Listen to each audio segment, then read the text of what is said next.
Find the derivative of y equals x times 4 minus x times 5 plus x. Then evaluate y prime of negative 1. Y here is made up of the product of three functions, x times 4 minus x times 5 plus x. One option is to take the product of these. The 4 minus x and the 5 plus x, for example, we can FOIL out, and then the x can distribute in that result. We have no ability to take the derivatives of each of these independently while they're products. They have to be added or subtracted with each other to take the derivatives independently.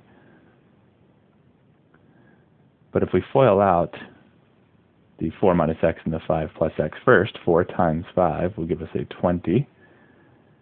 Outside, 4 times an x will give us a positive 4x. Inside, negative x times a positive 5 will give us a negative 5x. And last, negative x times a positive x will give us a negative x squared. And distribute that x into each of those. So 20 times that x is 20x.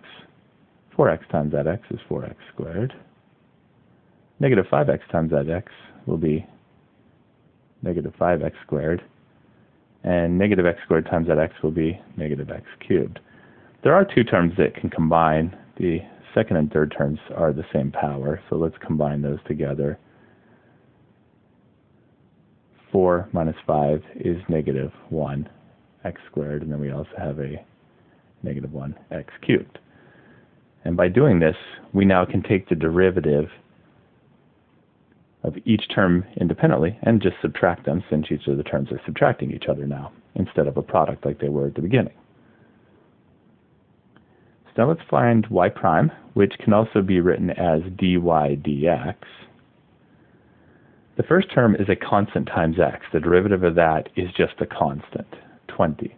The second term is a power rule. We'll bring the 2 down and multiply with a negative 1. That'll give us a negative 2, and subtract 1 from the power. 2 minus 1 is 1. X to the 1 can be written as an x. The next term is also a power rule. We will bring down the 3, multiply with the negative 1. That'll give us a negative 3. X raised 2, and then we subtract 1 from that power. 3 minus 1 is a 2. And there's our derivative. The next thing we need to do is evaluate y prime of negative 1. That means to plug in negative 1 into each of the x's. That'll be 20 minus 2 times a negative 1 minus 3 times a negative 1 squared. That will give us 20. Negative 2 times a negative 1 is a positive 2. And then a negative 3 times a negative 1 squared, which is a 1. 20 plus 2 is 22. And a negative 3 times a 1 is a negative 3. 22 minus 3 will give us 19.